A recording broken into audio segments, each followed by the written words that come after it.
The employees will even demonstrate instruments to you and play them for you. It's that bad, the suppression of music over there. Okay, this video is an hour long, over an hour long, hour and 11 minutes long, but in this time, I will just do the whole, I'll just do the whole hour and 11 minutes. I'm currently in Istanbul. Ever since 1453, this great city has been one of the global epicenters of the Islamic world. And as somebody who often performs and talks about the variegated musical traditions found in the Islamic world, the breadth and width, the richness of classical repertoires, the countless folk traditions, I mean, there is music bursting at the seams in the Islamic world.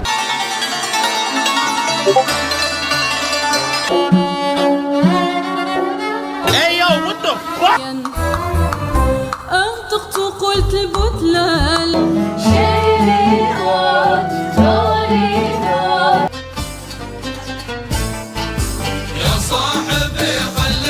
At every level, at every angle, everywhere you look, music is absolutely everywhere. And yet, I am often confronted with a question that simply won't die. The question being, how come there is music in the Islamic world if Islam altogether forbids music?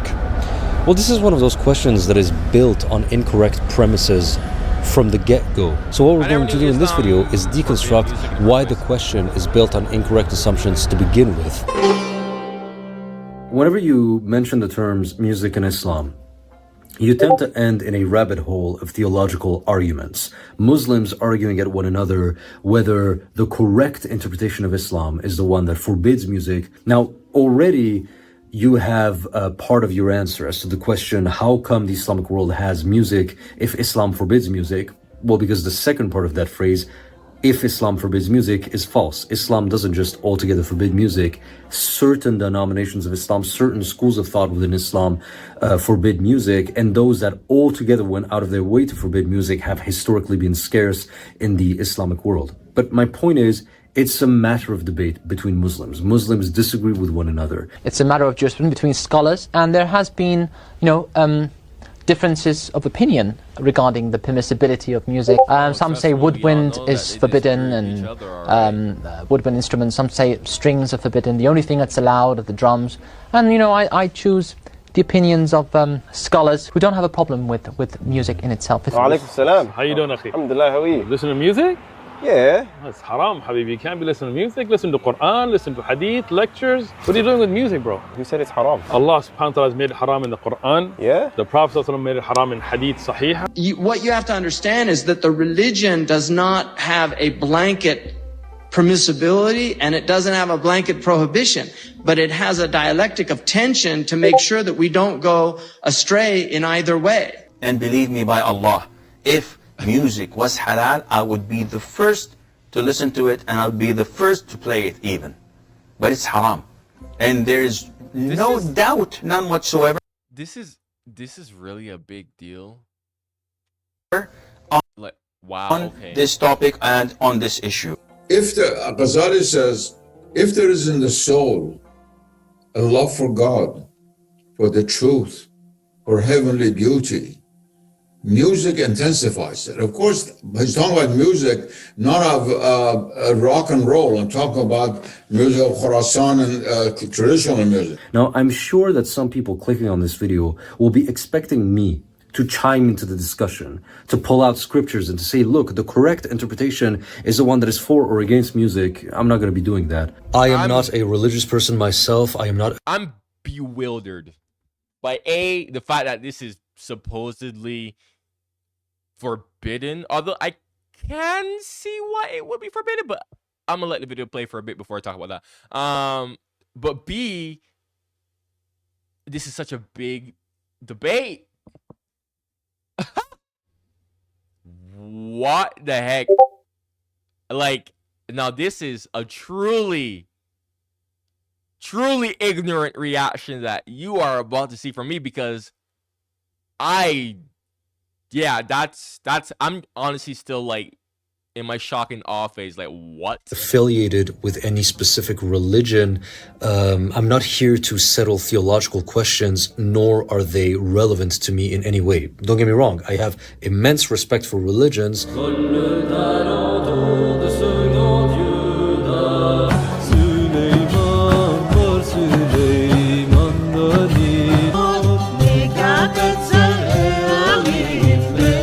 And I want them to not be misrepresented. I don't want misinformation to go around them. I am somebody who communicates ethnomusicological facts on this channel.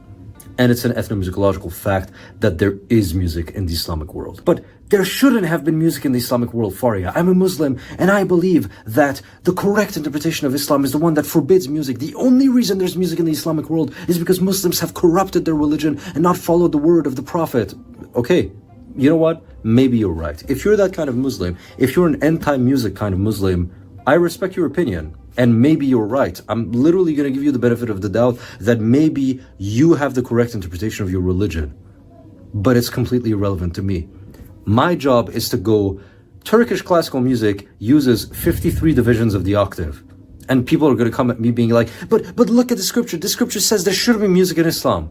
And I'll be like, okay, doesn't change the fact that there is 600 years of Turkish classical music and it uses 53 divisions of the octave. Those are two completely unrelated talking points. Disclaimer number 3. Keep in mind as you watch this video that when I use the term Islam, I am consciously using it to refer to the religion, the theology, not the Islamic world. Very often you find people saying Islam is like that, and what they're actually talking about is the state of things in the modern Islamic world. And that is not necessarily one and the same with the religion of Islam on paper. Islam here doesn't mean the Islamic world, the totality of every single thing that Muslims happen to be doing. When I use the term Islam, I mean the religion in terms of theology.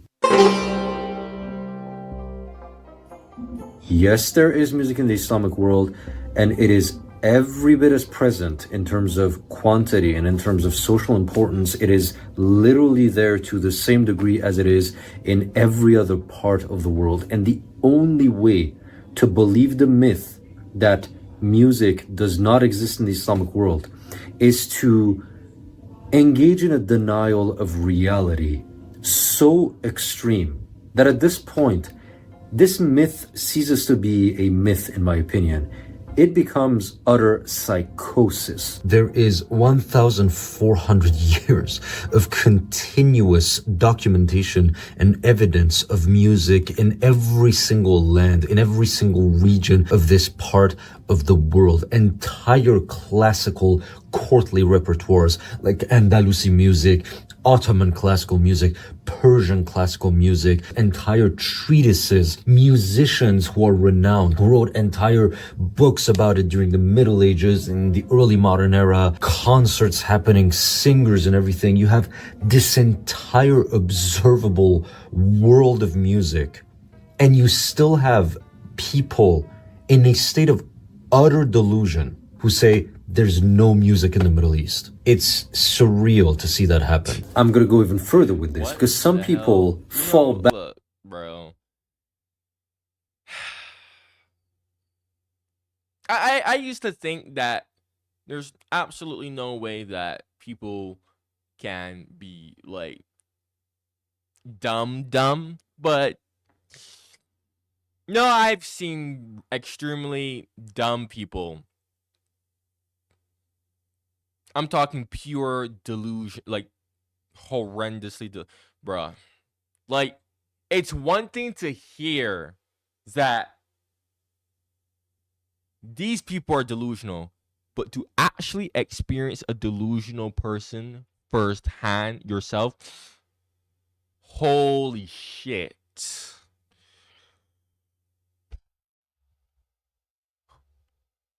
Bro. God, bro. Oh my God. I'm just thinking about that. Because I've experienced plenty of like a good handful of delusional people, and like it's like, wow, I breathe the same air as you. Holy shit. On a more restrained form. So you know, whenever I hear people say like these people are extremely delusional, it doesn't even faze me anymore. I'm just like, yeah, I believe it. Those type of people exist. Of this denialism, and they say, well, it's not that there is no music at all in the Islamic world, it's that it was historically suppressed and it could never really thrive. Yes, there is music in the Islamic world, but it's underground, it's illegal, you can't just find it walking down the street, you'd have to go to a secret club. I mean, this is also... These are some of the comments that I received on my Orientalism video essay, a video essay in which I criticize how Western pop culture completely misrepresents Middle Eastern music. Maybe it wouldn't be so hard for Western composers to misrepresent Middle Eastern music if Islam didn't suppress and censor music and make it impossible to access. How are we supposed to know what your real music sounds like when you people can't even play music or own instruments without getting beheaded, lol? This brown man's whining on Hollywood stereotyping. Oriental music reeks of the dishonesty and deceit common to the Eastern races, Semites, Jews, etc. This Oriental puts the blame of Eastern music's misrepresentation on Western composers. As is typical of Oriental deceit, this brown man conveniently leaves out a vital detail, the fact that Middle Eastern music is unknowable due to his religion's very beliefs. It is simply impossible to gather evidence on what Middle Eastern music is, due to its suppression censorship by Islam. Western composers are doing the best they can, approximating the music of regions where music's very existence is stamped out by the forces of a Semitic, Oriental religion. Western musicians are owed infinite gratefulness from the brown masses. Indeed, the only Middle Eastern music to exist comes from those very same Western... Oh my God. God. How can people be so...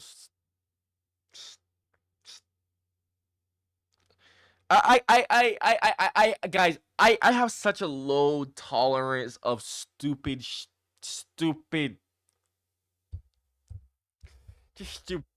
I can't, bro. I can't, bro. Oh my God. I just hate when people say stupidness. It just, I physically just want to take off my headphones and just let this part play, because musicians, since no music can grow in the barren desert of Islam. You spend an hour criticizing Orientalism, yet Islam, the religion practiced by the majority of the people you discuss in this video, actually prohibits music and musical instruments. Shouldn't you be more offended by the religion that erased this culture? So this is me hovering with Google Maps over one of the neighborhoods of Istanbul, and you just type music store, and here... why are people so dumb, bro?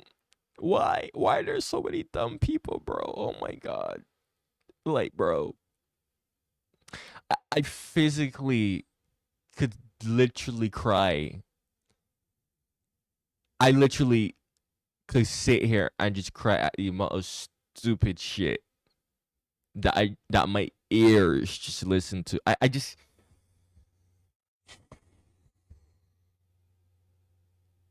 I'm telling you, I can't deal with dumb people, bro. You know what makes it worse? They're so confident with it. Oh my God, bro. They're so confident with it, bro.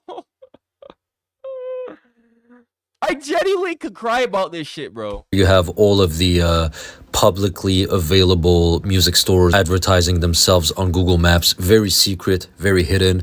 They're afraid for their lives. Sala Music Karaköy, where you just walk down the street and you have this big open window with all the instruments. Instruments, of course, that are barely existent. Barely gonna find instruments in Turkey. And I visited that store. Yolun vardır bu erkandan içer o. Yolun vardır bu erkandan içer o.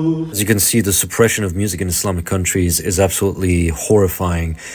It's so bad, actually, that if you go in one of those public stores in the center of the town with the big open windows where everybody can see the instruments inside, the employees will even demonstrate instruments to you and play them for you. It's that bad, the suppression of music over there. Yo, this, bruh, the sarcasm. This man, I love his sarcasm. Yo, oh my God. Oh my God. Yo. This is the best sarcastic person I've ever heard in my life, bro. Genuinely, this man is the perfect person to go to. Just like, he's like a roach spray. You have like dumb people, and this dude is like the roach spray that just, sprays it. Holy shit, bro. Like, I'm not gonna lie to you, bro. That shit, that I needed that sarcasm there, because yeah, that really like cheered me up there. I cannot lie, bro. It's like a breath of fresh air from all the stupid shit that I freaking hear from people. Oh my god. I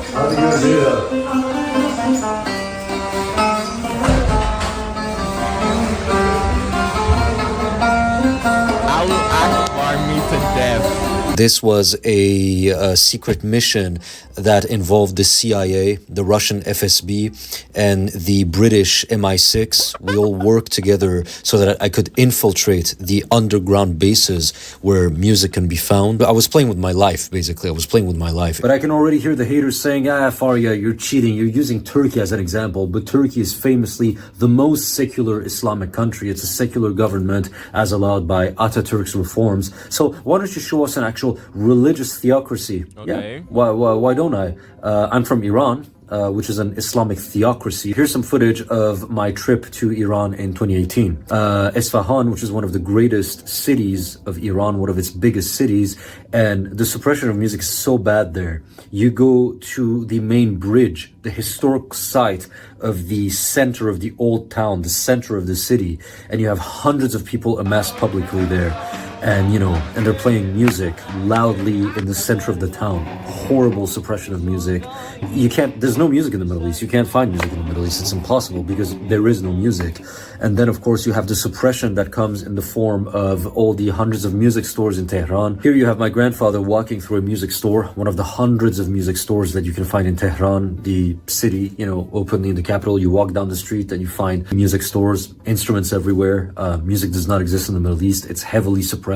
You can barely find it. It's driven underground, as you can see. Of course, even more than that, my grandfather was a music teacher. That was his lifelong job. He was a music teacher, in the Middle East where music does not exist and is completely suppressed. And in fact, here you can see him teaching at his Academy of Music in Tehran. Music is so badly suppressed in Iran that if you go to Iran...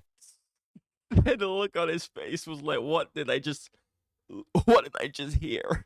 You can literally go to an academy and learn music there, and you'll have teachers. So let's clarify this once and for all. The permutations of this myth, either that there is no music at all in the Islamic world or that it's suppressed and underground, both of them are a break from reality so ridiculous that the people who genuinely maintain this delusion, they don't need a video like this to prove them wrong. They need a fucking asylum. I hope I have made myself crystal clear because... Honestly, I know I'm pausing a lot, and honestly, and guys, this is one of the reasons why I had to say, like, any video that's over an hour long, I gotta cut that, because I tend to have a lot to say in my reactions, and then, it'll just go from 1 hour to freaking, like, 2 hours or some shit, right? Yeah. Honestly, yeah. Like, a lot of these people, unironically, they need a mental asylum. They're like, bruh. That's not even jokes. That's actually, like, real. Like, it's insane how, like, mental a lot of people are. Like, way more people than you think are just straight mental. Holy, bro.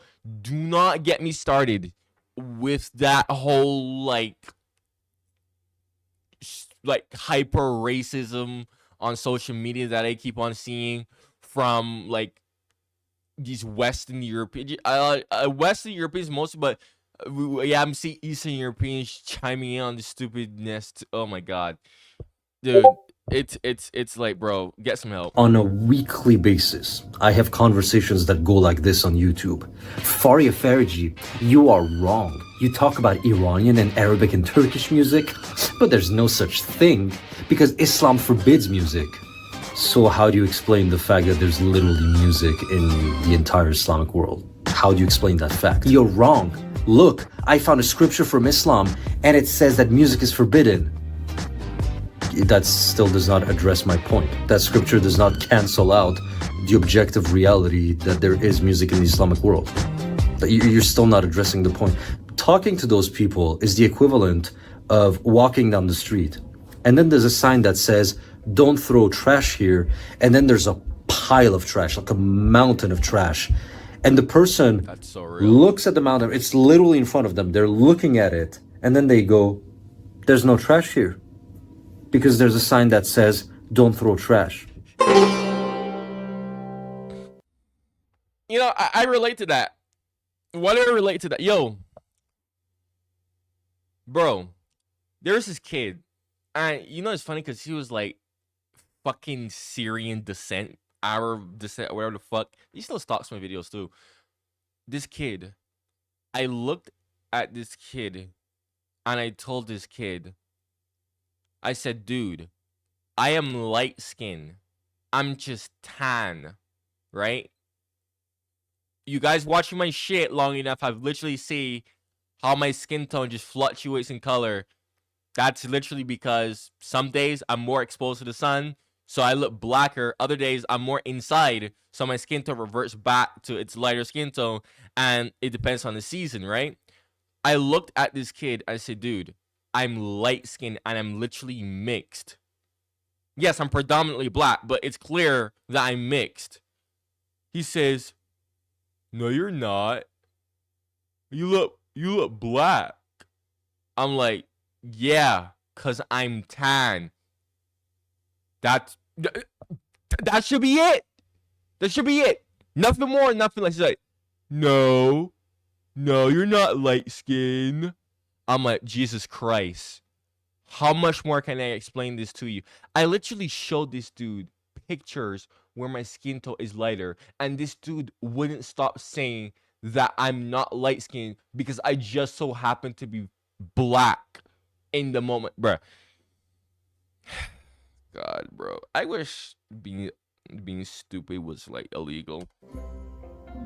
This is the part where I'm going to have to heavily nuance the last chapter. My point was to show that categorically music exists in the Middle East to no less of a degree than anywhere else in the world. However, if I were to stop the video there, people would walk away from the video with the impression that, oh, okay, so Islam is an all-enlightened religion that has no hatred of music within it.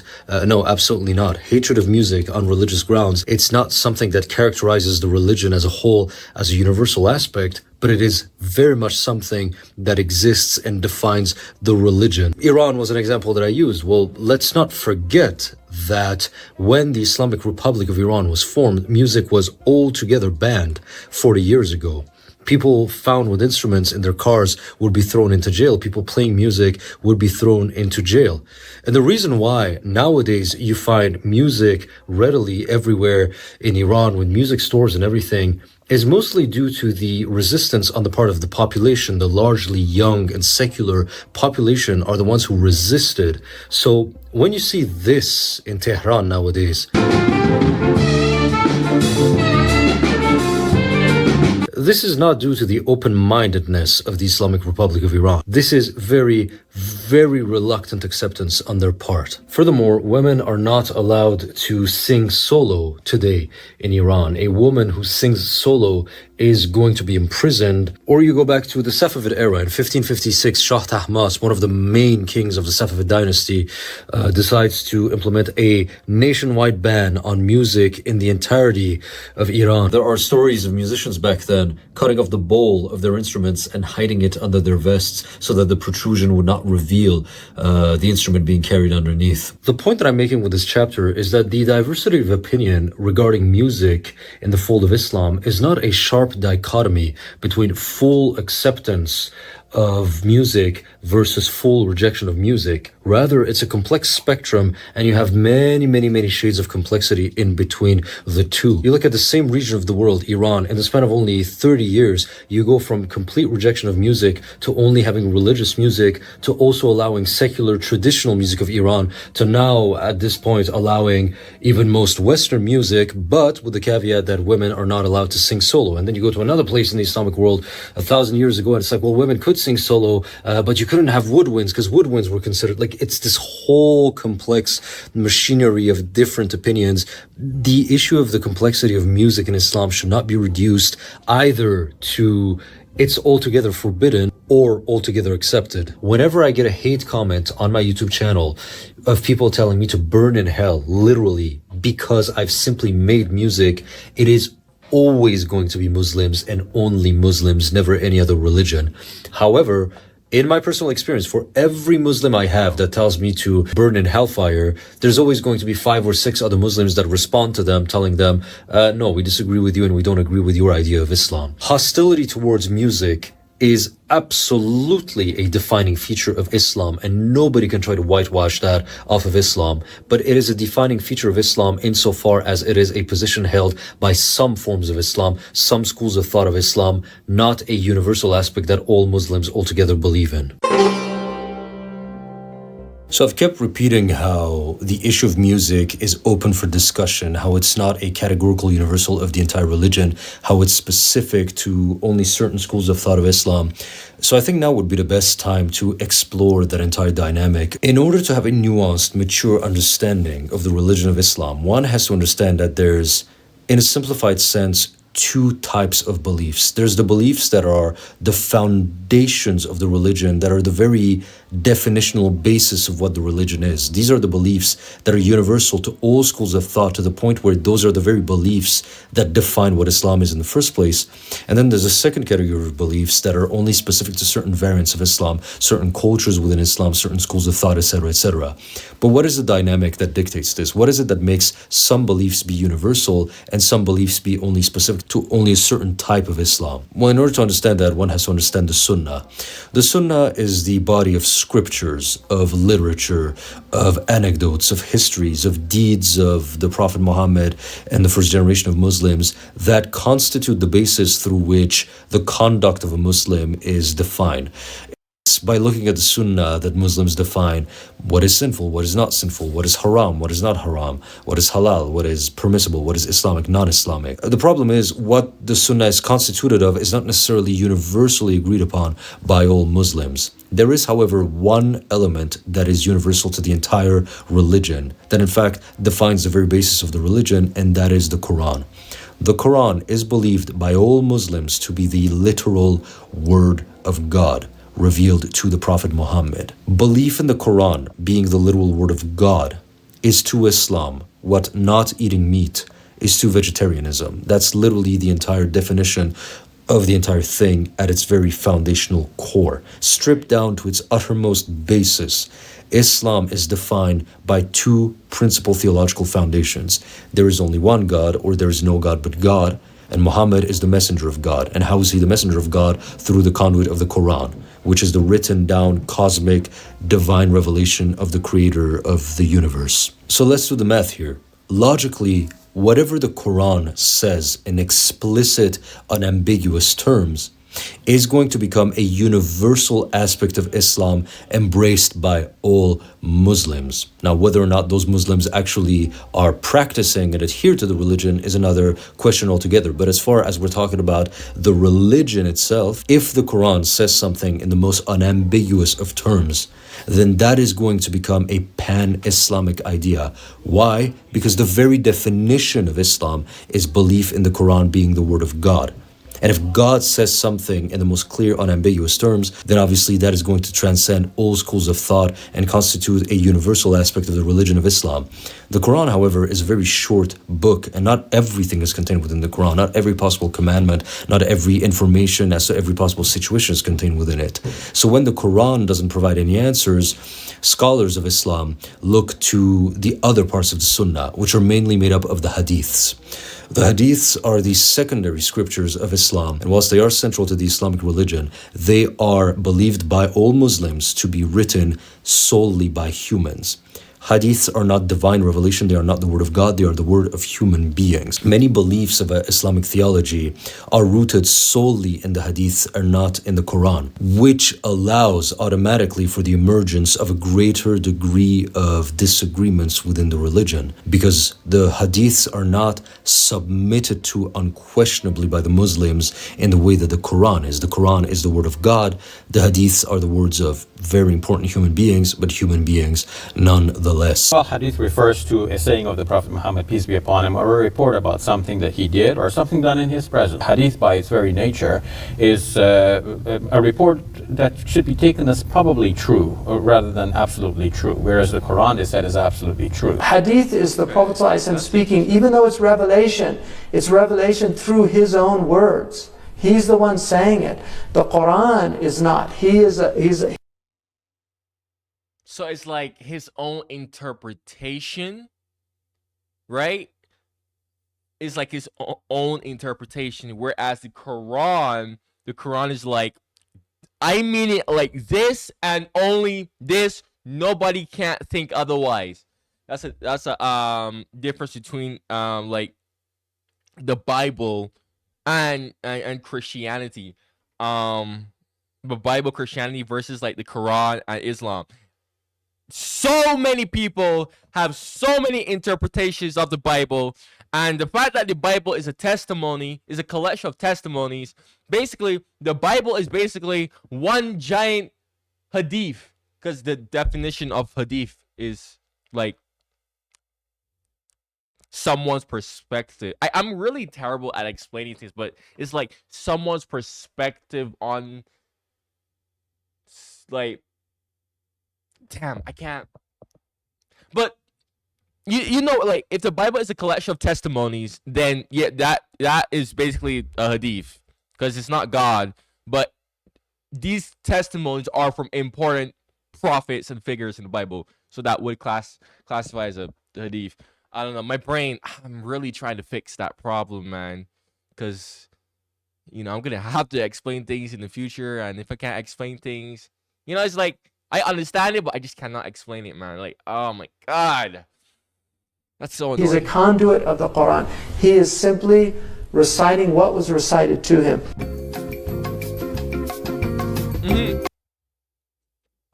Basically what I said is an interpretation. He's repeating what was said to him, but in his own perspective. So basically, yeah, he interpreted his own way, and he's basically repeating what in his own words. Okay. So, having understood this dynamic now, let's look at a few examples of Islamic beliefs and determine how and why, based on this dynamic, they are universal or not universal to the entire religion. Monotheism. Is monotheism a universal aspect of Islam, or is it specific only to certain schools of thought? The answer is, it is one of the foundational principal theological foundations of Islam. To have polytheist Muslims is like having vegetarians who eat nothing but meat. It's a contradiction in terms at its most foundational categorical level. Why? Because the Quran says so. So it is perfectly valid to generalize all of Islam as a monotheistic religion. That does generally apply to all of Islam, no matter the schools of thought. How about pork, for example? Pork being sinful, is that something that's specific only to certain schools of thought, or is that universal to the entire religion? Well, the answer is it's universal to the entire religion. Again, you will find Muslims who eat pork, but that's a question of them not observing the religion and not adhering to the religion. But as far as the religion is concerned, the Quran, the word of God, according to Muslims, I think upward, like 3 times, I think, it brings up the fact that consuming the meat of pork is haram. So pork absolutely is a pan-Islamic belief. What about what is that? What music is that? on the I always hear that, but I never heard the explanation of why it's haram. other hand? Well, this is why music is a matter of it depends on the school of thought, because the Quran is silent on the issue of music. The Quran does not mention music. Because of this, opposition to music on the basis that it's sinful is rooted principally in the hadiths. And again, because the hadiths are believed by Muslims to not be divine in nature, this allows for a wide spectrum of different beliefs and how to deal with them. There's more maneuverability within a religion when a text is considered to be written down by humans and therefore corruptible versus a text that is considered to be the literal word of God and therefore incorruptible. So let me illustrate the complexity of Islamic matters and the Sunnah and everything with a hypothetical example. Scholar number one comes and he says, I believe that music is sinful because this hadith shows that the Prophet Muhammad disliked musical instruments.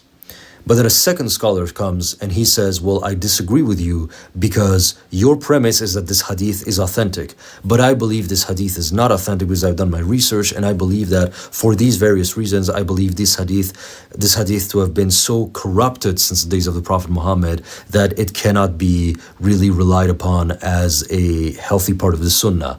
And then a third scholar comes in, further complicating the discussion by saying, well, I do agree with the first scholar insofar as the hadith is authentic. I do believe it's authentic. However, I disagree with the interpretation of the first scholar in that he says the Prophet Muhammad didn't like instruments. So what? That's his personal opinion. Not everything that the Prophet Muhammad uttered or did or thought is something for Muslims to emulate perfectly. Muslims often have that degree of internal disagreement within scholars, within schools of thought. However oversimplified they may have been, I hope these examples can be a microcosm to you of how very, very, very nuanced theology is in the yeah, bro, you just described a problem.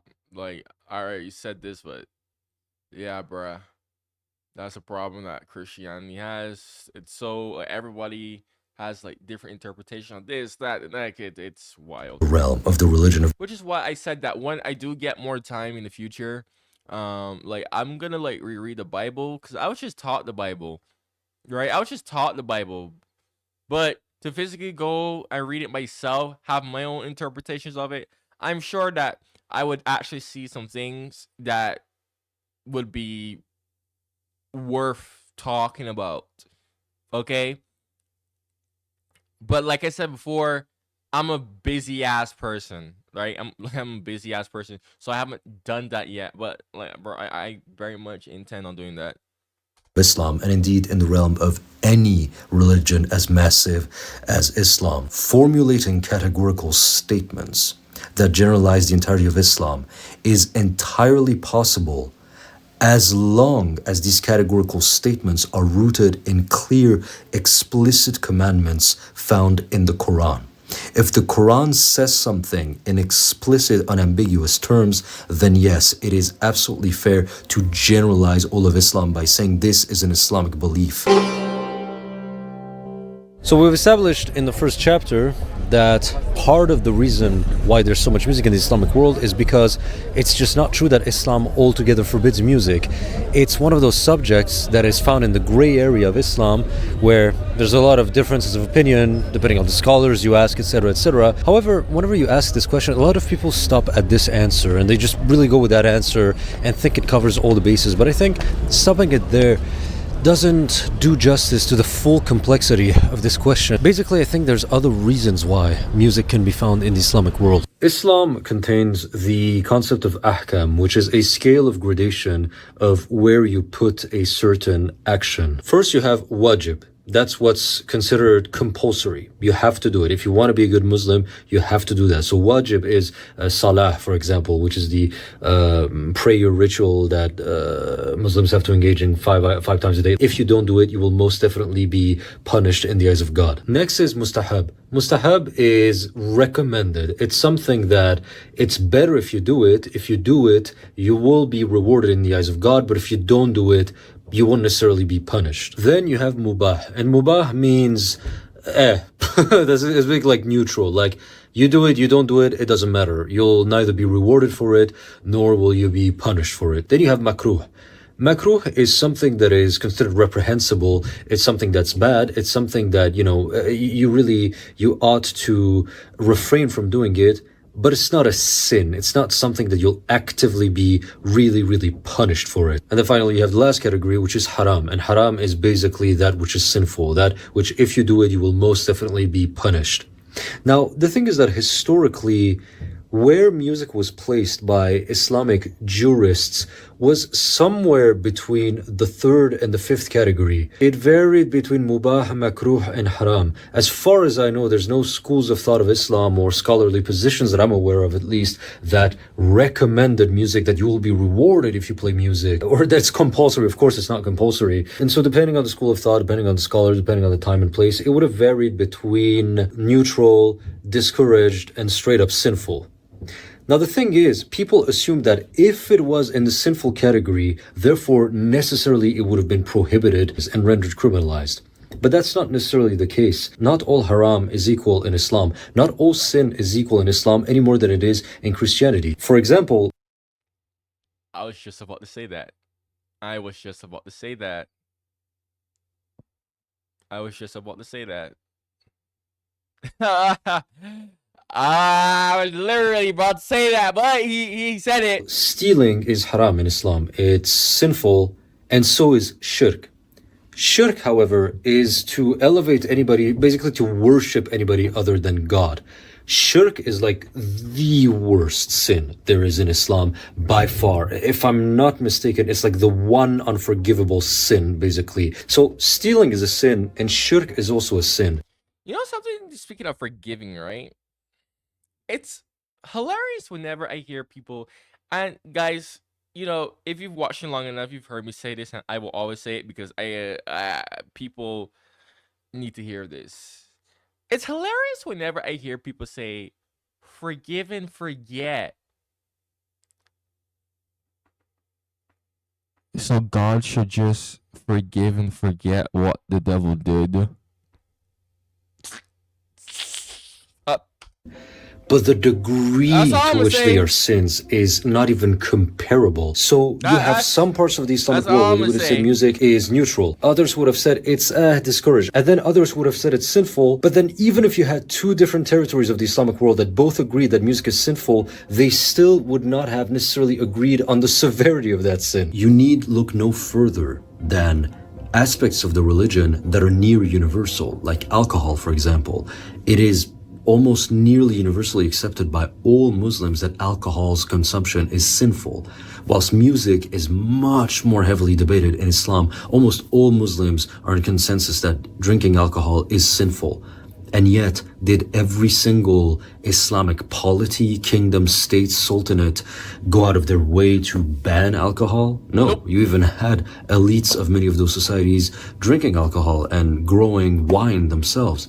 If you go back to Ottoman Istanbul, for many centuries, openly, publicly, legally, you had taverns open and anybody could just walk in there and have alcohol.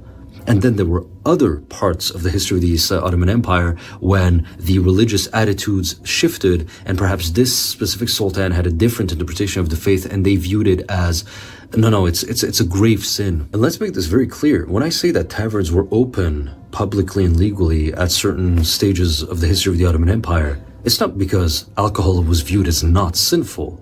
No, the clergy and the sultan, they viewed it as sinful, but they probably thought that, it's a sin, but whatever, it's not the worst sin ever. Yet another example would be homosexual intercourse. There is no question in Islam that homosexual intercourse is sinful, because again, it is very clearly and explicitly laid out in the Quran that a man laying with another man is a transgression against God. But whenever I say that to people, people say, oh, okay, so all homosexuals were killed across the Islamic world. I'm like, no, that's not what I said. And they're like, but you just said that homosexual intercourse is a sin. I'm like, yeah, but it doesn't mean that it was a crime that was legally punished. That's such a non sequitur. I just find it so weird how people, they hear this is a sin. Oh, so therefore it was necessarily a crime legally that was practically banned in all Islamic societies. Allah did not have a prescribed punishment. In the Quran, we don't have this. So this is something related to the Muslim ruler. Muslims cannot go around on the streets and in campuses and malls looking for any homosexual to kill. A'udhu billah. This is not Islam. This is the role of the Muslim ruler, whether he prescribes that he's to be executed or to be thrown in jail or be taken to rehab facility. For us as Muslims, we simply know that this is haram. Whilst all Muslims historically have been in complete consensus that homosexual intercourse is sinful, they didn't all agree on the severity of that sin. And in fact, there have been times in the history of the Islamic world when Muslims viewed it as such a minor sin. You had parts of the Islamic world, in the history of the Islamic world, where homosexual intercourse, especially between men, was not that socially weird. You had parts of the Islamic world where it happened. You have courtly imperial literature.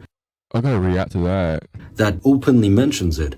You had kings in Iran openly engaging in this. Safavid dynasty boy pussy got me acting unwise. Homosexuality is forbidden by all the major schools of Islamic law. There's historically more toleration of homosexuality in practice in Muslim countries than they. I can't talk about this. I can't. I'm gonna be so silent here. No comment, because if I say my opinion on any of this, this could potentially get my video demonetized or even worse. So Was in the West, which is why Oscar Wilde went to Algeria and a lot of other 19th century adventurers, why Paul Bowles went to Tangiers. Now that's being reversed. You need look no further than the Islamic world today.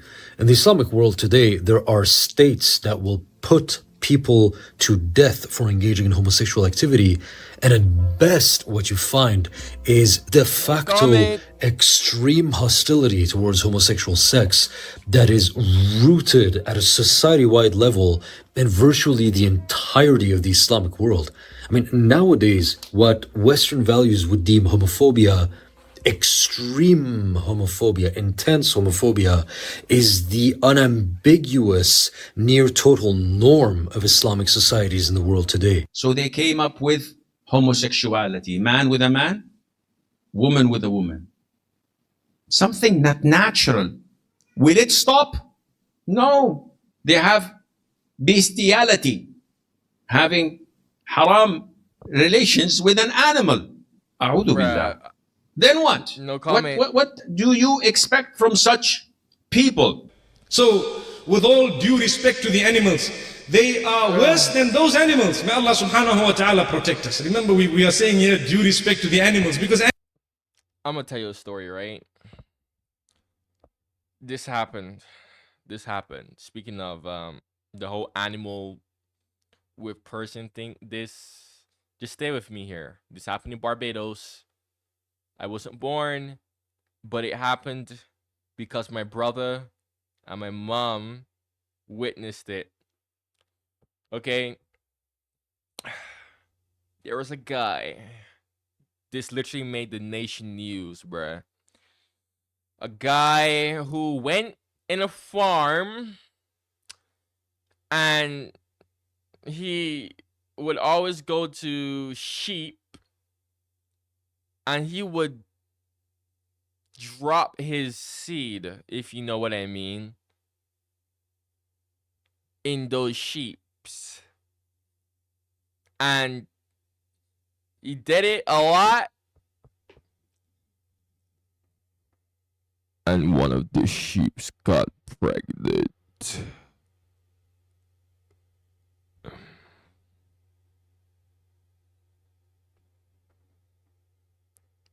And it gave birth to a human sheep hybrid. I'm not even kidding. Yeah. Something so rare. Like, so freaking, like, that. You know how hard that is to happen? That's like a disease that only affects animals being transmitted to humans. That's so hard. Really rare to happen, bruh. It can happen, but it's really, really hard. Yeah. Yeah. They had to unalive that thing, bro. Like, my brother told me that they went and this group of people had guns and they were like, yeah, no. So they went and pow pow. And yeah. Unalived it. That's wild. I looked at my brother and I was like, are you like so dead ass with me right now? That actually happened? And he was like, bro, I literally saw it in the newspaper. Because back then, social media wasn't really like... My brother's 30 years old. So back then in Barbados, he was a kid when this happened, I believe. I think like around like 10 years old or something, according to what he told me. So yeah. You know, or maybe even younger than that. But he told me he has vivid memory. Of course you would have vivid memory if you see an image like that. But he said they literally showed the hybrid, the freaking sheep-human hybrid in the newspaper. Yeah, he said it was there. He saw it with his 2 eyes. He witnessed it. Wild, bro. Animals, it is an insult to them to even suggest this to them. Automatically, the dogs and the pigs do not engage in this. Automatically, by nature. The biggest resistance... No comment on the LGBTQ people. ...of homosexuality is Islam. Because the vast majority of Muslims, they go by the book. Sultan Suleiman, the ruler of an Islamic caliphate, you know what his punishment for homosexual sex was back in the 17th century? A fine. You are fined. Now look at the Islamic world. This degree of contrast fascinates me. How nowadays you think of the Islamic world, and for very good reasons, you think, yeah, not the most LGBTQ friendly place.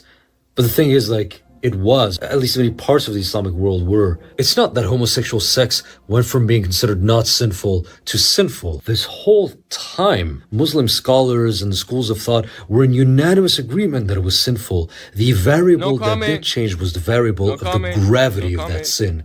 And that variable alone can change to such a level that you can go from 200 years ago, where the Islamic world was so much more tolerant than Christian Europe, to now where you're lucky if you're not getting killed by a government for engaging in gay sex. The reason why the Islamic world is overflowing with music isn't solely due to the theological authorities that viewed music as not sinful.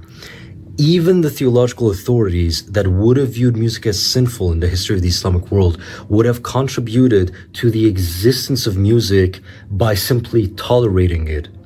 That is because whilst many Islamic societies across history were dominated by an ulama that altogether viewed music as sinful, very few ulamas in the history of the Islamic societies were concerned with music as one of the pressing matters that they were lobbying and pressuring the secular rulers to attend to by criminalizing and prohibiting music on a legal and societal basis.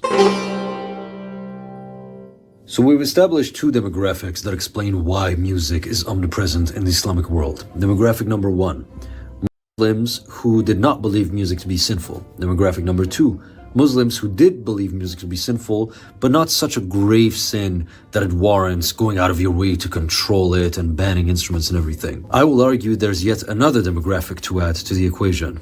That demographic being Muslims who did believe music to be sinful, perhaps even believed it to be a grave sin, but still couldn't stop themselves from enjoying it. I will never stop being dumbfounded by people who ask questions like these. I don't understand. If a Muslim believes music to be sinful, how is it possible that they can tolerate and even enjoy music? I don't understand. It's so confusing. What's going on? Because they're human beings like you and I. And human beings have ideals, but we often fall short of our ideals because we are imperfect, fallible creatures. Whereas religious people would say we are sinful creatures. I mean, because the question these people are asking is, I don't understand. How is it that a religious person can enjoy sin? Because that's the entire point of sin in those religions. What have you missed? The assumption here is that all Muslims, as a default, as religious people, are these iron-willed, perfect religious people who never commit sins. Whenever I talk to religious people, their description of their experience with sin strikes me as very familiar to my secular experience with junk food. Think of junk food as something that's bad for you, in the same way that religious people think of sin as something that's bad for them. Most of us eat junk food. If you're watching this video, you've eaten junk food in your life. You eat ice cream, you eat pizza, you eat this, you eat hamburgers, you eat fries. Now, we all agree that we would be better off not eating those. It would just be better for us.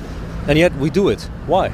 We still do it because, well, it's enjoyable, it's immediately pleasurable. And that's exactly how sin is described within those religions. The next time somebody asks a question like that, ask them, do you think fast food is good for you? They'll say no. So why do you eat fast food? I had a discussion with somebody who said that I don't believe gout exists. And I was like, what do you mean gout doesn't exist? Well, he said, well, gout in the Middle Ages was the swelling of the foot of kings. It happened to kings and nobles. And said they say that their feet swells because they ate too much red meat. But I think it's a myth. And here's the reason why. These people were Christians. And in Christianity, gluttony is a sin. So it's impossible that they would have done this. Those people are aliens. Like, you can't be So why is there so much music within the Islamic world? Not just because many Muslims believe it not to be sinful, but because many of the Muslims who do believe it to be sinful still can't help themselves from enjoying it, because that's precisely what a sin is in those religions. Something that's hard to avoid because it's so immediately enjoyable. And yet, I think there are even more reasons why there is music in the Islamic world. See, I'm in Istanbul right now.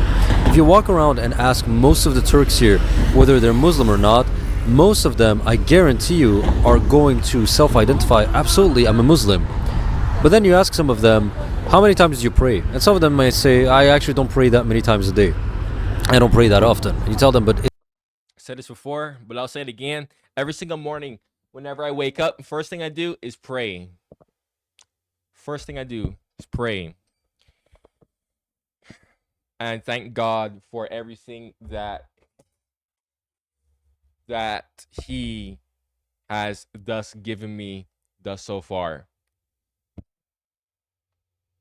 At least, I believe, if any person is Muslim, Christian, I just don't care. If you believe in God, I believe that at least the bare minimum that you can do, freaking hell, my bottle that I was drinking from fell on the floor.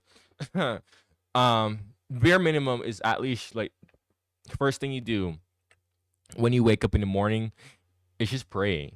Just pray for a little bit, just a little tiny bit. You know what I mean? At least acknowledge Him. You know. That's why I do it. I'm like, I'm like doing all this other stuff. I'm like spending all these hours teaching myself Russian, spending all these hours on videos. But like, I need to acknowledge God too. I need to thank God because He's the one who even gave me all of this. I believe that everything is God's will. So I'm like, I need to thank God, number one, for giving me a YouTube channel where I can express myself freely and, make a little bit of money off of it, which, by the way, it does help me. Trust me, it does. Thank God for, giving me that motivation to keep learning Russian and, not letting me get stuck, and a whole bunch of other stuff, That's why the first thing I do when I wake up in the morning is just pray and just thank God for everything that has happened to me thus so far, honestly. Isn't that like one of the main commandments of your religion? And they're like, yeah, I know, but I have a job and I have, I have lots of other things to do and everything, and I'm busy. It seems to me that it's impossible for a lot of people to entertain the crazy notion that not every state and polity in the Islamic world was necessarily a radical, fanatical, Puritan theocracy that criminalized every sin and enforced everything that is halal on its profoundly fanatical, devout population. But this childish caricature is the Islamic world that is being implied when people ask questions such as, if Islam considers music sinful, how come there's music in the Islamic world? It's like saying, why were there brothels in Christian Europe if Christianity is against prostitution? The premise behind these kinds of questions shows that in pop culture, we tend to picture historical societies as these puritanical, fanatical, totalitarian theocracies that made sure to purify society in the image of religion at every single minute level. No, that was not the case. Big news. The average Christian in medieval Europe was not like Girolamo Savonarola, and the average Muslim across the history of the Islamic world is not like ISIS or the Taliban. Even if a specific part of the Islamic world was dominated by a form of Islam that's considered music sinful, even then we should expect music to exist in that society simply because, I guess, the clergy considered music sinful, but then the state, the sultan, the people in power, the viziers, and the people may not have been puritanically, radically religious. Most of them were your average religious person. And yeah, and that's the thing, I said this before, where I said, we forget 90% of history. Like, how the world actually was back then, it's lost. It's lost the time. We are given this extremely it's like extremely skewed view on history, and people just accept it. To give you an idea of what I mean, right? You see the universe that we see, right, in the sky, that scientists see, right? Okay, just look at the sky. It's big, like in the night, right? Like it's big. You see all these stars, and you're like, wow, I'm seeing like all the universe. You're not even seeing 1% of the universe, bro, with like your naked eye there in the sky, and you're seeing all of that, right? There's still literally 99.9% that you can't see, right? So, then scientists, right? Okay, scientists, they have more advanced technology. Can't even see like 2% of the universe. Literally 99% of the universe. Scientists can't even see it still. So it's like, what the hell is out there that we just don't know? That's the thing. We are literally seeing such a minuscule, small fraction of the universe. It's the same logic with history. We remember history with such a minuscule, small piece of it, and people just accept it. No one really questions it. You know? So we don't really know history as much as we think we do. A lot of that is just lost forever. That cares about the religion, they want to go to paradise, but in the meantime, they'll still, this is a variable that I think doesn't get brought up enough in conversations about religion, especially in a historical context, but I think it's a very potent and important variable that can't just be left out. Yes, people in history often were not that deeply religious, and so often a lot of things that they did was due to them not really caring that much about religion in the first place. Not every Muslim who drank alcohol in the history of the Islamic world did so either because they believed it was a minor sin, or because they were tortured and couldn't stop themselves, or because they had a different interpretation of Islam that allowed them to drink alcohol. Some of them, frankly, just didn't give a shit and just wanted to get drunk, and they weren't religious enough for that to counteract their desire to get drunk. Just like it's the same logic whenever, God, I gotta stop pausing so much, but I have so much to say. Bro, this is why every time I do like these long videos, I'm like, freak, this is gonna drag on for so much because I always have too much to say. It's like those people who whenever I hear these historical figures like, oh, this king knew how to speak 8 languages. I'm like, bro, that's BS. I'm like, that's BS, bro. You know how hard it is to retain 8 languages? Like, I'm like, that's probably BS, probably just gaslight. In reality, they were probably like, I don't know, A2 level, probably. And then they just wrote it as, this person knew how to speak so and so language. Like, bruh. And we just accept it, right? People just see it in a historical book, and they already see much about it, and they're like, okay, this person knew like 8 languages, whoa. some Christians went ahead and just frequented brothels. Well, they had a different interpretation of the religion. Yeah, no, sometimes they just actually didn't really care that much. It happens. My friends who... Yeah, like a lot of people need to understand that like these historical figures and like these historical time periods, I don't know, they kind of have this like, I don't know the word, like fictional, I guess you could say fictional, this fictional idea that this time period was like they take it too literal. Yeah, they take it too literal and too face value. That's the word I'm looking for. That, oh yeah, this is how it was, and you're like, oh really, that's how it was? Okay, that's how it was. They couldn't have been completely like different or have any like differences or none of that. That's just how the time period was. And honestly, like I kind of had this problem to myself. I will admit that. And I've been working on like reshaping my brain to just don't take this at face value. Don't take this at face value. Don't take this at face value. It's more nuanced. And actually, I can use slavery as an example on Barbados, right? A bunch of people in my comments used to freaking like spam, like, whoa, but didn't the Europeans enslave your people? Even though I'm literally European, because like that's. But anyways, people are like, but the Europeans, bro, they did slavery, bro. But slavery on Barbados, bro.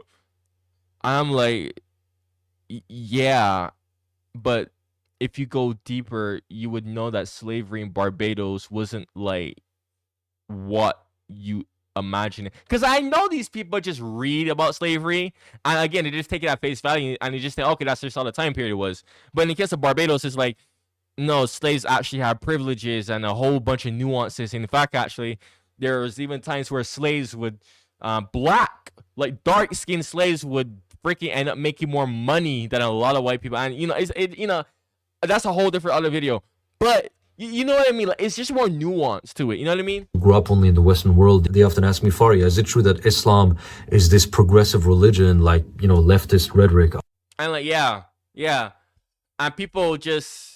They don't think that. They just read something or they just hear something and they just think, okay, boom, that's just how it was. Like, often presents it as, and I say, no, generally not.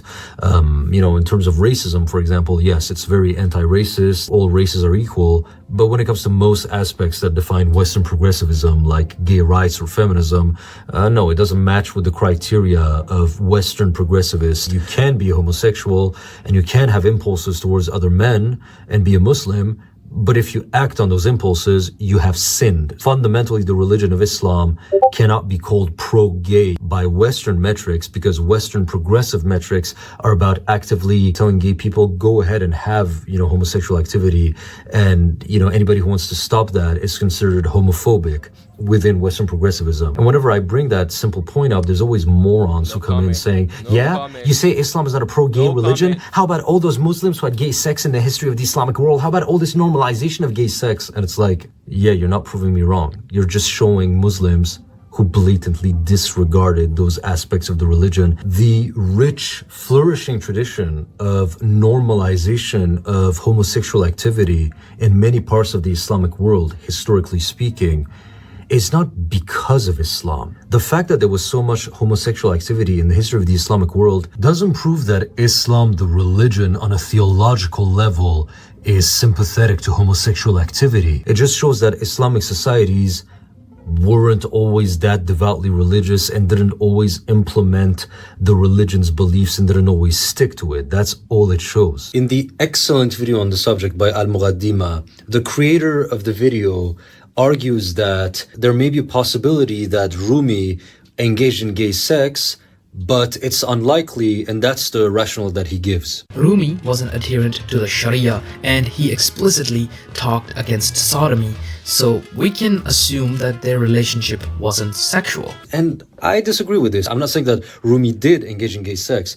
I'm saying that I think is a weak argument. If you understand religious psychology, then you know that that's not necessarily a valid argument. In fact, it means nothing really. And this is, I believe, one of the reasons that explains why there's so much music in the Islamic world, because many Muslims were not that religious to the level where they really cared either way. So let's summarize the entire video up until now. People have this oversimplification they believe in, which is Islam prohibits music and musical instruments. And then there's people who respond to them by saying, well, not all Muslims believe that.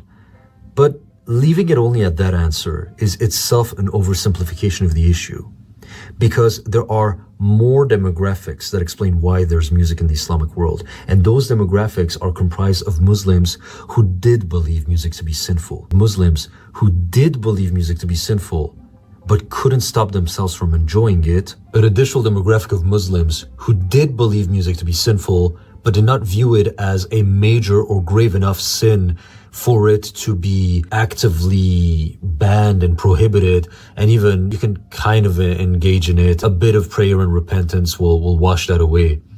And then a third demographic of Muslims who, again, did believe music to be sinful, or at least were only aware of versions of Islam, schools of thought that deemed music to be sinful, but frankly, they didn't really care, because deep down, they weren't that religious.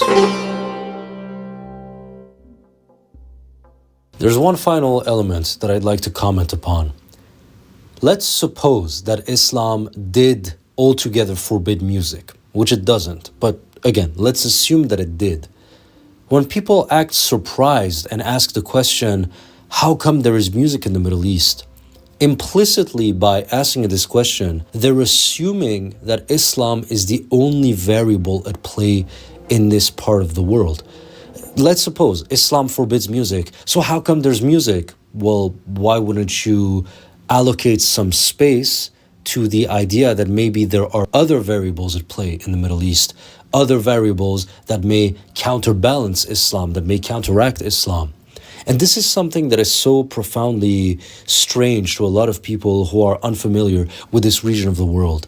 Because very often I find that foreigners to this region of the world have a tendency to essentialize this region of the world and oversimplify it into nothing but Islam land. That the only variable at play is Islam. That the only thing on people's minds is Islam. That the only reason people breathe is Islam. That the only reason anything happens is Islam. That the food is Islamic. The architecture is Islamic. The clothing is Islamic.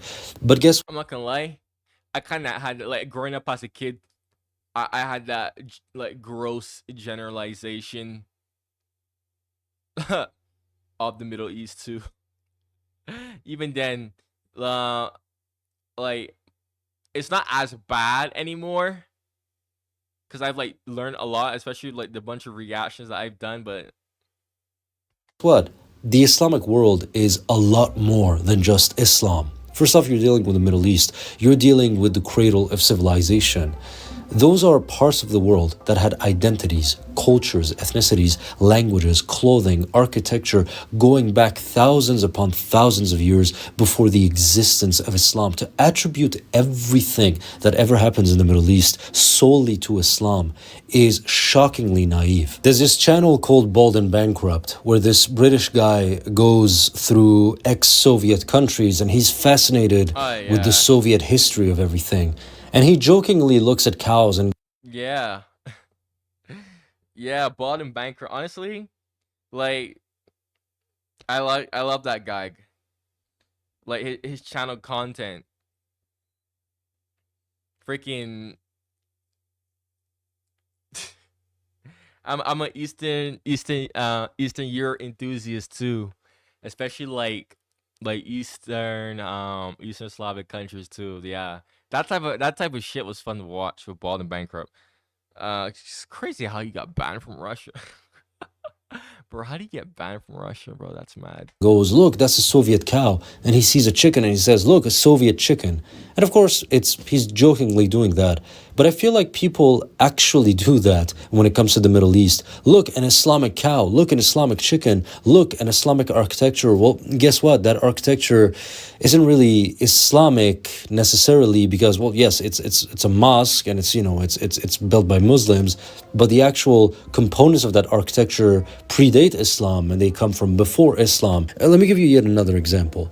Let's take the example of Lutfi Pasha. Lutfi Pasha was a statesman who at some point becomes the Grand Vizier of Sultan Suleiman. And he was married to Suleiman's sister. Now at some point, Lutfi Pasha hits his wife, Suleiman's sister, and he loses everything for it. He is demoted, he loses his position as Grand Vizier, and he is exiled to an island where he lives for the rest of his life.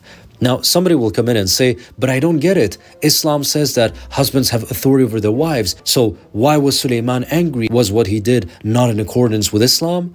Well, yes, you can argue it was, but do you see where the naivety of that question comes in? That question is naive in that it's extremely reductionist because it functions on the assumption that the only variable at play in this situation was Islam. But there was so much more than just Islam at play here. Yes, these people were Muslims, but guess what? You're also dealing with a non-member of the Ottoman family hitting a member of the Ottoman family, the sister of the Sultan. Do you really think that's not going to play a part in that equation? Yes, typically in Islam, husbands have authority over their wives, but in the specific case where the husband is not part of the imperial dynasty and the wife is of the imperial dynasty, in this specific case, the wife actually has more authority than the husband at the end of the equation when all the variables are taken into account. And these kind of questions going, what? How come there's music? They all function on the basis of reducing this part of the world, the Ottoman Empire, Al-Andalus, any of those civilizations, reducing them, essentializing them into a simplistic one variable caricature of Islam and nothing but Islam. Let me give you yet another example. Seljuk kings, their names were Keyqubat, Keykhosro. These are pre-Islamic native Iranian names that are rooted in the Zoroastrian mythology of pre-Islamic Iran. These Muslim Islamic kings, they bore names like Keyqubat and Keykhosro, the names of non-Islamic Zoroastrian kings of Iranian mythology.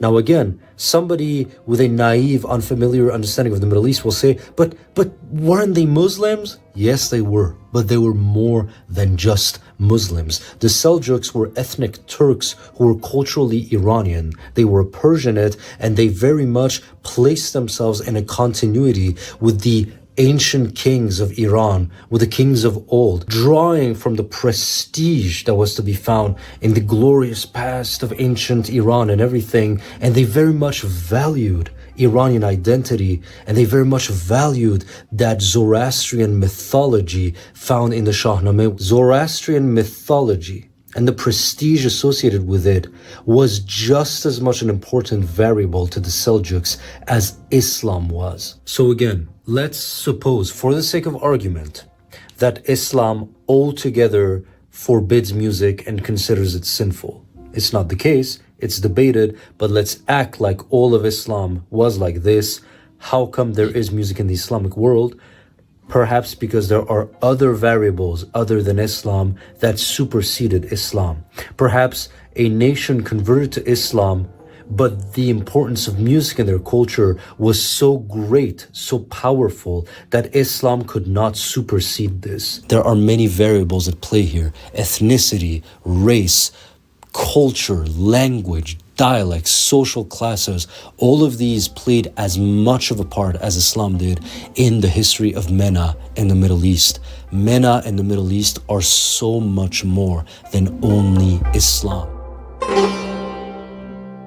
This last chapter of the video is going to be completely optional. You may skip it if you want, but I would like to have a few words on the subject of progressive Western Islam and left-wing apologetics of Islam. You may be wondering why I'm suddenly going political. Whilst it's not a political... I was really thinking about not watching it because I'm like, okay, this might get my video like really demonetized, but I'm just like...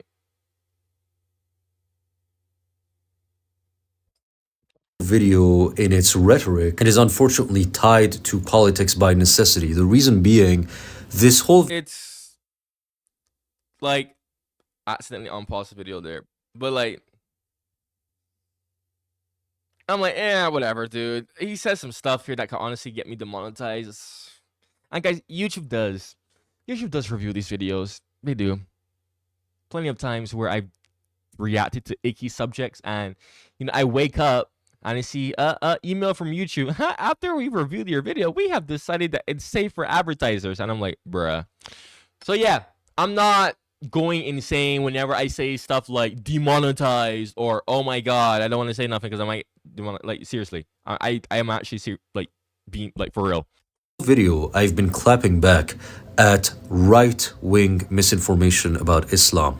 It may not have been obvious to you, But this myth that Islam forbids music altogether and therefore that MENA has no musical culture, this is a myth that arises in right-wing radical circles. And it should be obvious why. Obviously, it's a very attractive idea to them that Islam is such a backwards religion that it altogether forbids music and that therefore those brown people in MENA don't even have a musical culture. Because this whole video was pretty clearly positioned to be hostile to right-wing radical extremism, it's going to be very easy for progressive Western Muslims and, wokes and left-wingers to be like, okay, so he's one of us. Yes, we're on the team that Islam is a beautiful, progressive religion that's all for homosexuals and women and, to destroy the patriarchy. And anybody who disagrees with that is a racist and a bigot.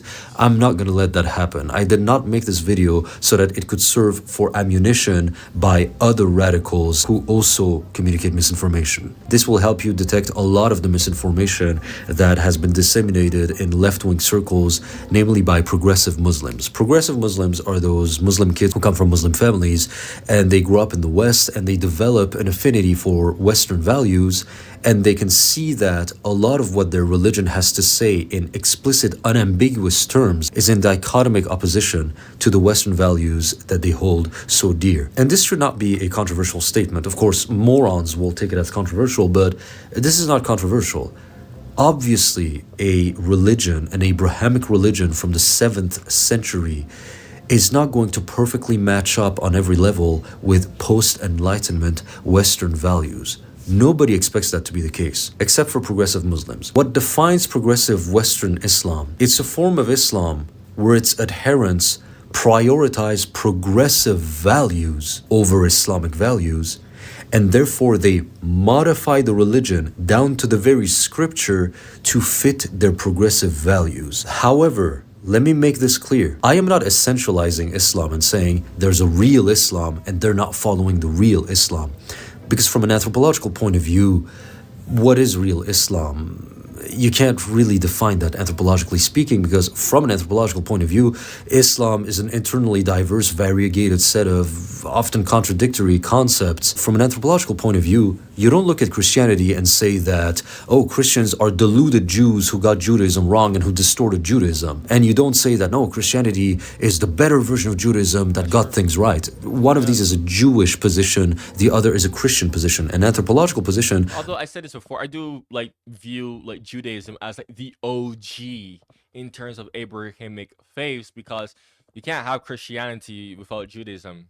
So, and you can't really have Islam without the two. Just looks at religions as these dynamic things that are constantly evolving. I'm not pointing out that therefore they are not real Muslims and that there's such a thing as a real Islam that they're not following. What I have a problem with is that they've been consistently telling people in the West that the way you should perceive Islam on a general level is the way that we approach Islam. So, Western progressive Muslims want the Western world to believe that their approach to Islam is very broadly characteristic of Islam as a whole. And that's what we're criticizing here. A lot of Western progressive Muslims believe that a man having sex with another man is not sinful. As anthropological observers, we're not here to say if that's legitimate or not legitimate, whether that's real Islam or false Islam. All we can say is, okay, that's a different approach to Islam. Where we do have the right, however, to step in and stop the misinformation is when progressive Muslims claim that this view that men having sex with other men is not sinful is something that is wildly present across Islam. Whereas in reality, this view is such a heterodox anomaly that the vast majority of the Muslims across all their schools of thought almost unanimously regard progressive Muslims as being heretical in this opinion. And that's where they're being dishonest. They're acting like their perception of Islam is much more popular than it actually is, whereas actually it is utterly and completely rejected by the near totality of Muslims across Islam. Most, if not all, scholars of Islam maintain that homosexual acts are forbidden in Islam. In the modern era, there are some who are starting to find room for homosexuality, but before the modern era, there were no scholars, at least to my knowledge, who tried to reconcile homosexuality with Islam. If the prohibition was merely in the hadiths, there could have been some room for discussion, but the Quran itself makes it quite clear with the story of the Prophet Lut and the destruction of Sodom and Gomorrah for homosexuality. So, according to all schools of thought, it is forbidden. And in order to cover up that fact, they use all sorts of fallacious argumentation.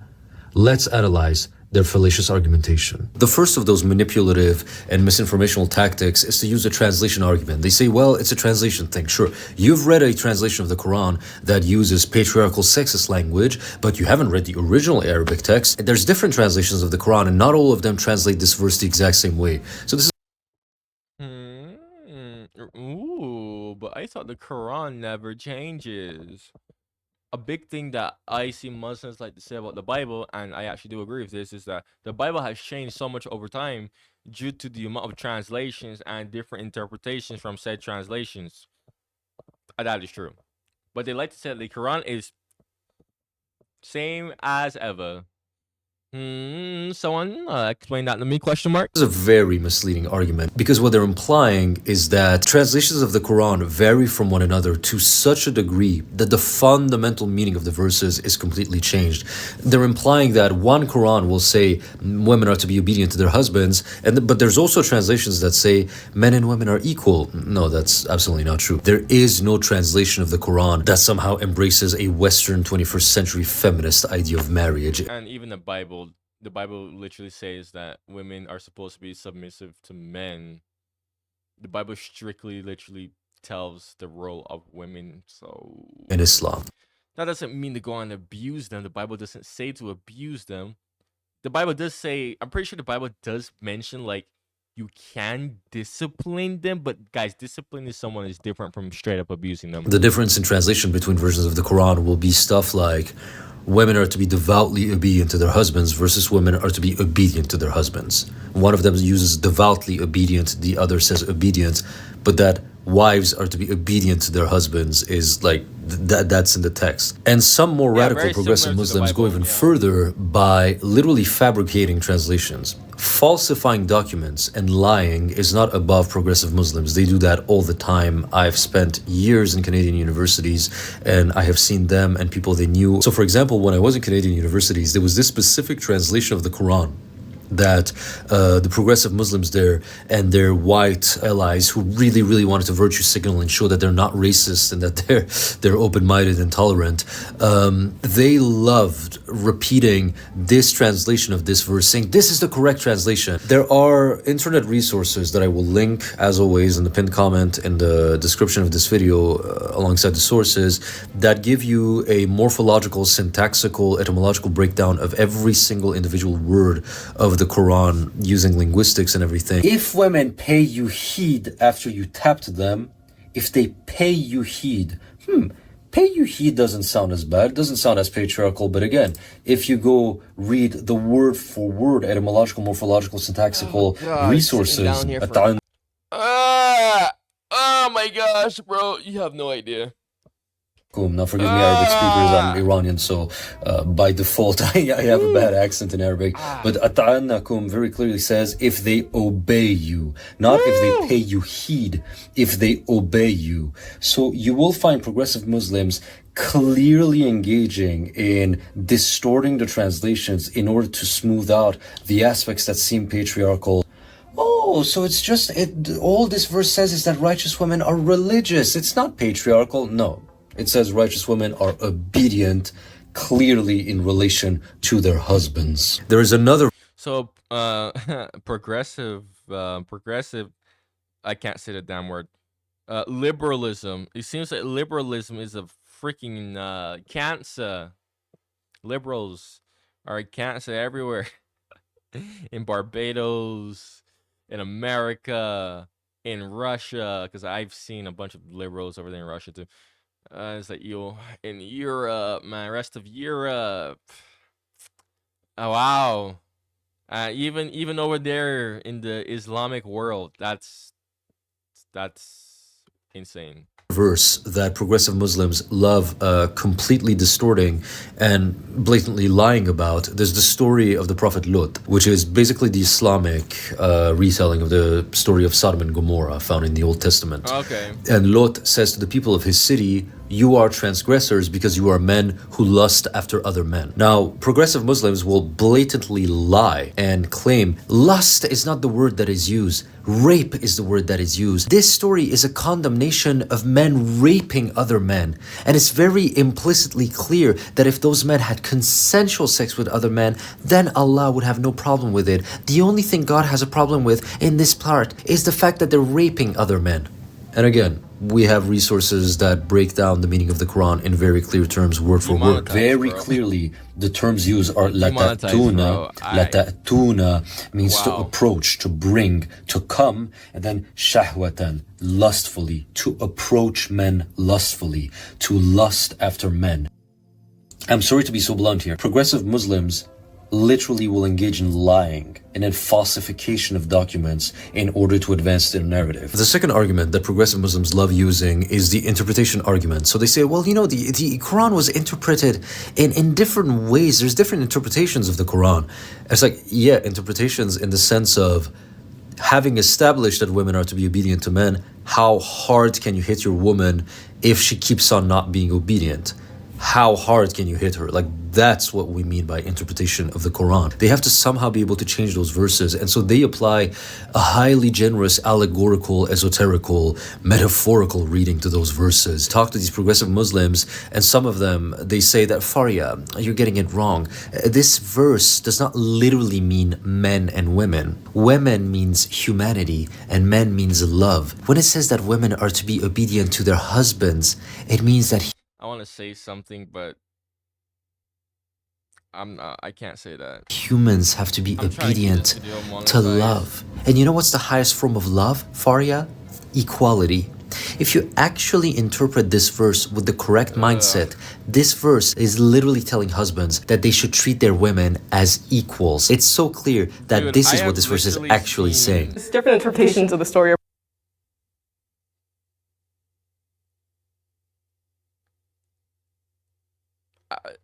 People do this with the Bible too. It's so freaking Prophet annoying. One interpretation is that it's about homosexuality, and there are other interpretations throughout history that says it wasn't about homosexuality, but for some reason the interpretation that it is condemning homosexuality is the dominant narrative. I know, right? I really wonder why people make it about homosexuality. I mean, the verse says, indeed, you approach men with desire instead of women. Lo, you come with lust unto men instead of women, for you practice your lusts on men in preference to women. I mean, I read this and clearly it's about the potassium levels in potatoes. I don't know. If that same person and all her progressive Muslim friends were to approach the rest of the Quran with the exact same approach, Muhammad is the messenger of Allah. I don't know why the dominant narrative is that Muhammad is the messenger of God. He is Allah. There is no God except him. I don't know why the dominant narrative is that these verses are about monotheism. Beats me. Remember, I am not saying that this approach to Islam is not real Islam or any less real Islam than the other ones. What I am saying is that it is a lie to claim that in Islam, interpretations surrounding this verse have varied to such a degree that some interpretations didn't even consider it to be about homosexuality. This is utterly delusional. The text is far too clear for that claim to be anything but delusional. And this is why they have to resort to the translation argument and to falsifying translations. If this woman wants to interpret this verse as a condemnation of potassium levels in potatoes, that's a valid form of Islam from an anthropological point of view, but it would be a lie to claim that this level of interpretation that she's bringing to the table is that which has shaped Islam and that which is characteristic of the general trend and the near totality of Islamic attitudes regarding the story of the Prophet Lot. That is a lie. From an anthropological point of view, we have the right to step in and say no to that. And this is where we get to the second problem with the interpretation argument that progressive Muslims love to use. It would be tempting to view them as, okay, so they're just Muslims who approach the Quran not as a literal text, but as a highly mystical, esoteric text closer to the Jewish Kabbalah or, you know, New Age esoteric riddles and everything. But the thing is, it's not true because it's not consistent on their parts. Progressive Muslims are Quranic literalists whenever the Quran is progressive and admirable by Western standards. For example, when you see right-wing assholes telling progressive Muslims your religion is a violent religion of genocide, they will go like this. They will go, yeah, well, the Quran word for word says that if the enemy is inclined to make peace with you, you should make peace with them. It's not rocket science. Look, the words literally say that. How can you say that about Islam when the words of the Quran literally say otherwise? What? The words of the Quran say women are to be obedient to their husbands? No. When the Quran says something, it doesn't mean what it says. And to be Yeah, cherry picking.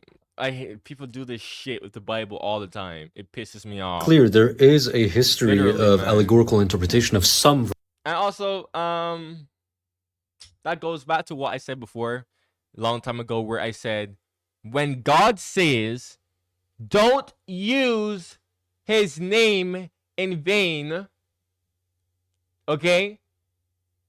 Or don't use his name in vain. What I mean, and I said this before, I'm pretty sure what he was saying is, don't preach my damn word unless you're actually genuinely preaching. Like, don't use it for your convenience, because if you're doing that, you're using his word in vain, and thus you're using his name in vain. But people misinterpret that, and for some reason, I don't know why people can't just understand that. And this is why I said I need to like reread the Bible myself, because that was something that I just sat down and I thought about myself, and I'm like, wait a minute, no, this makes more sense. Don't use my name in vain.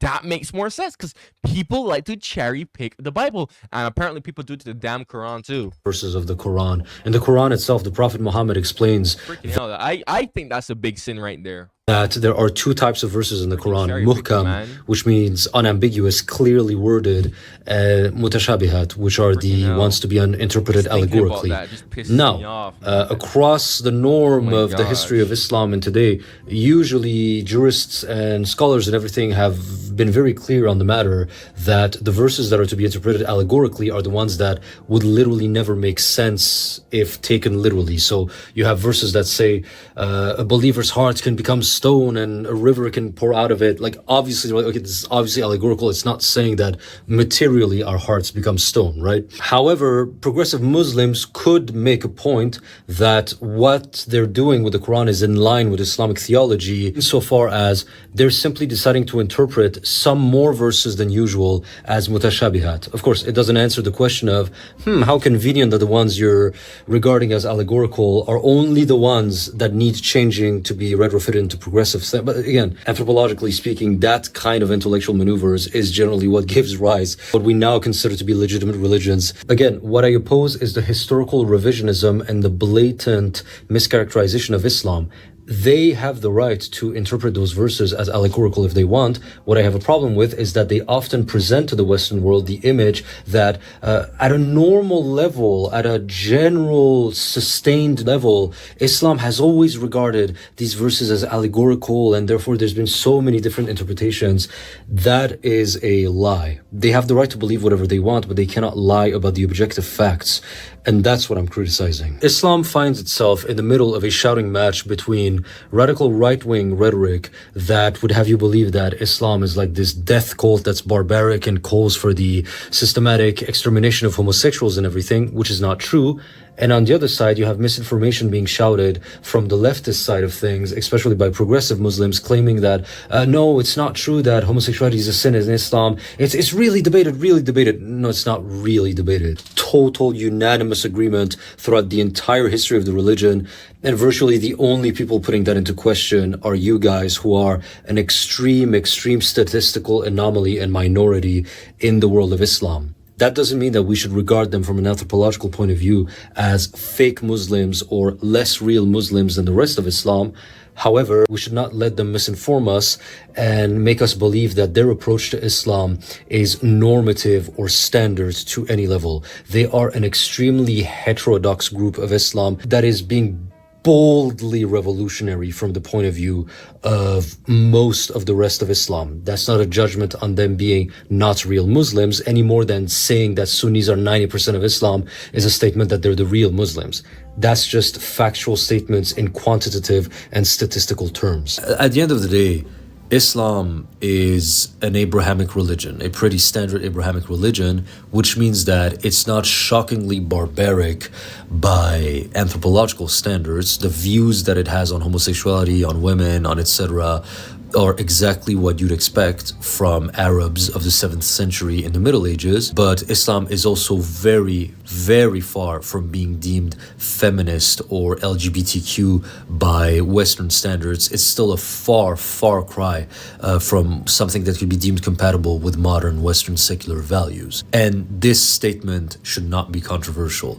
Neither the statement Islam is not a barbaric death cult, that shouldn't be controversial, and saying, yeah, no shit, obviously Islam is not perfectly compatible with post-Enlightenment Western values, that shouldn't be controversial either. Unfortunately, we live in such a radicalized political hellscape that this comment section will be filled to the brim with people attacking me for both those statements, even though they're perfectly reasonable ones.